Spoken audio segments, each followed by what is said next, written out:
जय Hind everyone. CHS 2023 अगर आप क्लास 9th को टारगेट कर रहे हैं तो ये वीडियो आपके लिए बहुत इंपॉर्टेंट होने वाली, क्योंकि कंप्लीट डिटेल एनालिसिस आपको मैं दिखाऊंगा कि कितने नंबर ऑफ क्वेश्चंस पूछे जाते हैं, इंपॉर्टेंट टॉपिक्स कौन कौन से हैं, कौन कौन से टॉपिक्स पे आपको स्पेशल मेहनत करनी और क्या क्या सिलेबस आपको पढ़ के जाना है। कि टेलीग्राम चैनल भी आपके लिए क्रिएट किया गया जहाँ पे आपकी प्रॉपर हेल्प करने की हम कोशिश कर रहे हैं। देखो, क्लास 9th के लेवल पर या फिर 11th के लेवल पर वो उतनी चीजें हमें नहीं पता होती, हम वहां से एक्सप्लोर करना अपने आप को शुरू करते हैं। तो आपके लिए वो काम हम कर रहे हैं, आपको चीजें प्रोवाइड कर रहे हैं। आपका काम क्या है? बस सपोर्ट प्रोवाइड करो, हमें चीजें एक्सपेंड करने में मदद करो। तो वो आप इतना छोटा सा काम कर सकते हैं। आपका जितनी भी छोटी मोटी कम्युनिटी है, छोटी मोटी जितनी भी चीजें हैं, वहां तक आप शेयर करिए इस वीडियो को, अपने दोस्तों को बुलाइए, बताइए कि यहाँ पर आपको चीजें क्वालिटी कंटेंट और एक राइट गाइडेंस दी जाती है। और उसके बाद टेलीग्राम ग्रुप जरूर ज्वाइन कर लेना, क्योंकि गाइडेंस के साथ साथ जितनी भी मटेरियल्स हैं, इंफॉर्मेशंस हैं, क्लासेस की नोटिफिकेशन है, सब कुछ आपको वहां पर दी जाएंगी। ठीक है, तो कंप्लीट साइंस के लिए मैं एनालिसिस कराऊंगा। अगर आप क्लास 9th में अपीयर होने वाले हैं तो आप क्लास 9 सीएचएस का एंट्रेंस एग्जाम दे सकते हैं। अभी भी 5 दिन अप्रॉक्स 30 मार्च तक आपकी एप्लीकेशन फॉर्म ओपन है। तो अगर फॉर्म भी नहीं फिल किया है तो वो भी जाके अभी फिल कर सकते हो। ठीक है, तो मैं आगे बढ़ता हूँ वीडियो में, ज्यादा टाइम नहीं लूंगा, फटाफट से एनालिसिस कराऊंगा और काम खत्म करूंगा।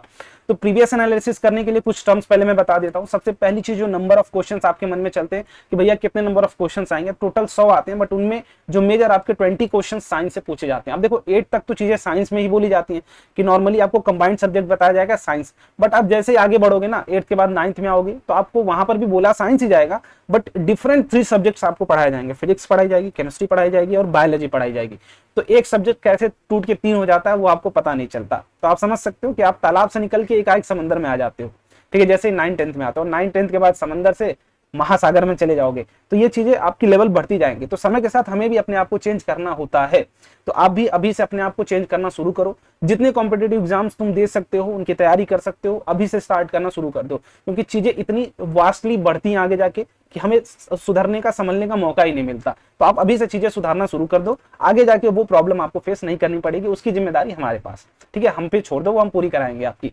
दूसरी, लेवल ऑफ क्वेश्चंस। क्या भैया एक मीडियम लेवल का बच्चा इस एग्जाम को दे सकता है और क्रैक कर सकता है, जिसको कुछ नहीं आता या फिर एकदम गधा है ना? कहने का मतलब एकदम गधा का मतलब चीजें आपके माइंड में नहीं है, आप पढ़े हो, ठीक है, आपके पास कैपेबिलिटी है चीजों को पढ़ने की, प्रॉब्लम्स लगाने की। मैं अगर टाइम की बात करूं तो आपके पास लगभग 1 महीने का प्रॉपर टाइम है। ठीक है, 1 महीने का प्रॉपर टाइम है। मैं ये नहीं बोल रहा हूं कि गधे का मतलब है कि आपने 8th भी नहीं पढ़ा। गधे का मतलब 8th में आपने पढ़ा है, अभी तक प्रैक्टिस नहीं किया चीजों की, आपकी सब कुछ चीजें छूट गई हैं। थोड़ा सा भैया मैं रिलैक्स मोड में आ गया हूं, मैं चीजों को छोड़ चुका हूं पढ़ना।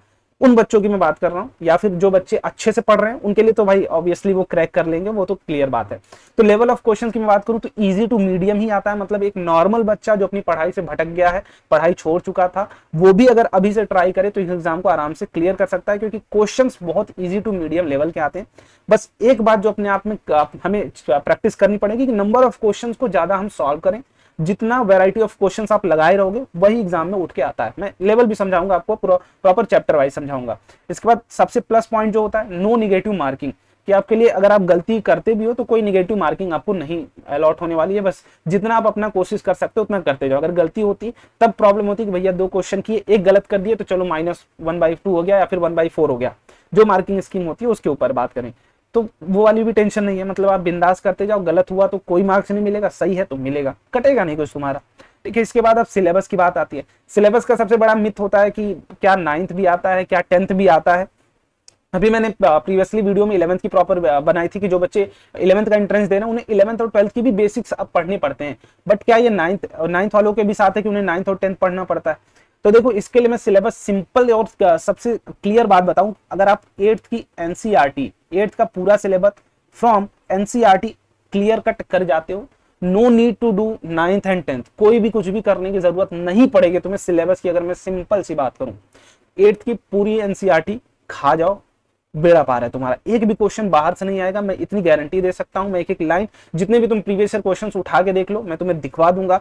कोई भी क्वेश्चन तुम दिखा दोगे मुझे, मैं तुम्हें पेज में लाइन भी दिखा दूंगा कि देखो इस लाइन पे ये क्वेश्चन लिखा हुआ है। इतनी गारंटी के साथ, इतनी मैंने 2014 से लेके 2019 तक का मैंने प्रॉपर पेपर देखा है, हर साल का देखा है, किस तरीके से क्वेश्चंस आते हैं और कहां से आ रहे हैं। तो एक एक क्वेश्चन तुम्हारी एनसीईआरटी की लाइन से आ रहे हैं। तो अगर तुमने पढ़ा 8th में, बस एक बार और पूरी खा जाओ एनसीईआरटी, खत्म है तुम्हारा बेड़ा, सारे क्वेश्चंस खत्म है। देखो अब कुछ इंपॉर्टेंट टॉपिक्स की मैं बात कर ले रहा हूँ कि उन टॉपिक्स पे जो हमें थोड़ा सा ध्यान देके पढ़ना है, उन टॉपिक्स पे काम करना है, क्योंकि ये मोस्ट टाइम्स ये टॉपिक्स पूछे गए हैं। लाइट पे देखो हर साल कुछ फिनोमिना बेस्ड आ जाता है, जैसे इमेज फॉर्मेशन पे बेस्ड क्वेश्चंस आ जा रहे हैं कि इमेज कैसी बन रही है, ठीक है। और लॉज जो होते हैं, laws of reflection, laws of refraction, वैसे तुम्हें नहीं पढ़ाया गया होगा, रिफ्लेक्शन के ऊपर ही हर बार एक सिंपल सा क्वेश्चन दे देगा। क्या वाला सिंपल सा क्वेश्चन भैया? इस तरीके का कि एंगल ऑफ इंसिडेंस या एंगल ऑफ रिफ्लेक्शन ये है, तो क्या ये हर बार एंगल आई बराबर आर होगा? क्या ये हमेशा ट्रू होता है in case of laws of reflection? Always true होता है। तो ये पूरी की पूरी लाइन तुम्हें एनसीईआरटी में मिल जाएगी। दूसरा फोर्स एंड प्रेशर के ऊपर, तो प्रेशर का अधिकतर क्वेश्चन आएगा। और प्रेशर क्या है भैया? प्रेशर की अगर मैं बात करूं, पी से डिनोट करते हैं force of per unit area, बस इसी के ऊपर बेस्ड क्वेश्चन आ जाएगा कि एरिया बढ़ाने पे प्रेशर पे क्या इंपैक्ट, फोर्स घटाने बढ़ाने पे प्रेशर पे क्या इंपैक्ट। सिंपल सी कहानी है, ये भी तुम आराम से कर सकते हो, सिर्फ एनसीईआरटी पढ़ लो। इसके बाद living world and cells, cells के ऊपर दबा के क्वेश्चन आया, वो भी कॉमन क्वेश्चन देखोगे हर साल ये क्वेश्चन आएगा, सेल वॉल कहाँ प्रेजेंट होती है, नहीं प्रेजेंट होती है। ये तुम क्वेश्चन के तौर पे भी ले सकते हो, भी कमेंट बॉक्स में आंसर बताओ, सेल वॉल कहाँ प्रेजेंट होती है और कहाँ नहीं प्रेजेंट होती, एनिमल सेल में प्रेजेंट होती या नहीं, प्लांट सेल में होती या नहीं, तो वो तुम बताओ, ठीक है। ये प्रॉपर चैप्टर, इससे नंबर ऑफ क्वेश्चंस हर साल रिपीट होते हैं, मैं इसलिए बोल रहा हूँ। देखो कुछ चैप्टर आते, सारे चैप्टर्स मैं नहीं बोल रहा हूँ नहीं आते, ये जो चैप्टर्स इनसे हर साल आते हैं, मतलब ये नहीं कि एक साल स्किप हो जाएगा, चांस ही नहीं, इससे क्वेश्चन आएगा और सेम पैटर्न पर आएगा। तो ये सेल वॉल वगैरह पे आती है, लिविंग वर्ल्ड और इस पे आती हैं चीजें। और इसमें थोड़ा सा आप देख लेना कि डिजीज वगैरह भी आपकी, मैं लिख दे रहा हूँ, ये बायोलॉजी के चैप्टर, डिजीज वगैरह पे भी देख लेना कि डिजीज कैसे, कहाँ, किस बैक्टीरिया के कारण होते हैं, ठीक है, वायरस के कारण होते हैं या फिर किसके थ्रू होते हैं, वो सारी डिजीज वाला कॉन्सेप्ट एक बार अच्छे से तुम देख लेना। इसके बाद पॉल्यूशन के ऊपर प्रॉपर क्वेश्चन आता है, कौन सी गैस पॉइजनस है, ठीक है, कौन सा क्या है, ये प्रॉपर इस चैप्टर से भी अच्छे क्वेश्चन और easy question, direct question NCERT से निकल के आता है। उसके बाद साउंड की बात कर लें, साउंड एंड हीट से भी एक क्वेश्चन अल्टरनेट आता ही रहता है, ये कंपलसरी टॉपिक है आपके लिए। इसके बाद रिप्रोडक्शन की बात करूं, रिप्रोडक्शन में भी बहुत इंपॉर्टेंट, इसको ले लेना, 2 क्वेश्चन, लगभग 1 से 2 क्वेश्चन तुम्हें हर साल देखने को मिलेंगे इसके ऊपर, रिप्रोडक्शन के ऊपर। इसके बाद मेटल से नॉन मेटल से भी दबा के क्वेश्चन पूछेंगे। अगर मैं बात करूं तो इसमें सबसे इंपॉर्टेंट और सबसे जरूरी जो आपके ओर्स होते हैं, नेम ऑफ ओर्स याद कर लेना, दबा के क्वेश्चन इससे आए। अब कुछ टॉपिक्स मैं बता दे रहा हूं जिनको ध्यान से लिख लेना, जहां से क्वेश्चन तुम्हें डायरेक्ट मिलने को मिलेंगे।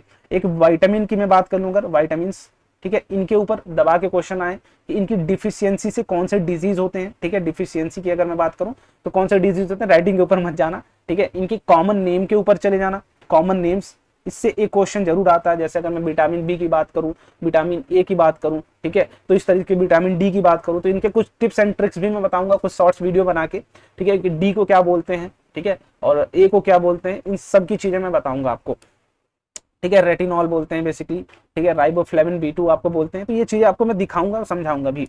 इसके बाद आपकी अगर मैं बात करूं और भी चीजें, तो करंट के ऊपर, यहाँ पर करंट में भूल गया हूँ, करंट भी नोट कर लेना, करंट के ऊपर भी आपसे चीजें पूछी जाती हैं।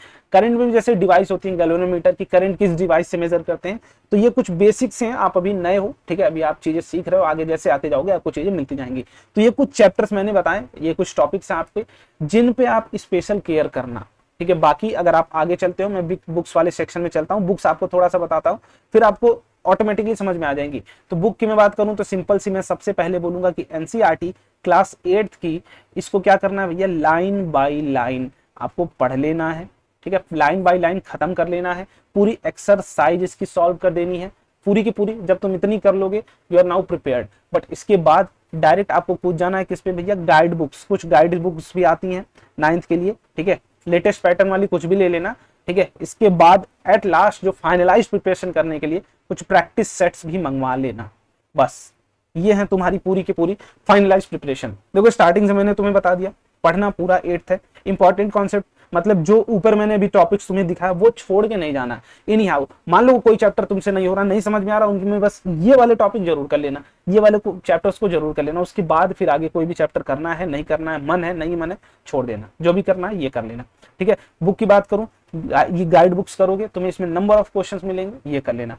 अब देखो सिलेक्शन के ऊपर मैं बात कर रहा हूं, अगर बुक की आपको मैंने बात बता दी कि बुक क्या करनी है क्या नहीं करनी है, यहाँ पे सिलेक्शन वेरी किससे करता है, क्या बच्चे भाई आप 9th पढ़ लिए 8th पढ़ लिए कुछ भी पढ़ लो, नहीं निकलेगा जब तक आप नंबर ऑफ क्वेश्चंस नहीं लगाओगे, क्योंकि यहाँ पर बात कंपटीशन की नहीं कि आपसे वो क्वेश्चन नहीं सॉल्व कराएंगे, आपसे मेहनत नहीं कराएंगे, डायरेक्ट क्वेश्चंस पूछेंगे, डायरेक्ट आंसर तुमसे मांगेंगे। तो डायरेक्ट वाली प्रिपरेशन कर लो, डायरेक्ट वाली प्रिपरेशन के लिए बुक रीड कर लो, गाइड बुक्स लगा लो, प्रैक्टिस सेट्स लगा लो, नंबर ऑफ क्वेश्चंस लगा लो, ये तुम्हें गाइड बुक्स में और प्रैक्टिस सेट्स में ही मिल जाएंगे। बस इतना करना है, तुम्हें ऊपर ऊपर से क्वेश्चंस लगा के जाने हैं कि अगर तुमसे कोई क्वेश्चन पूछे तो तुम डायरेक्ट आंसर करने के कैपेबल हो।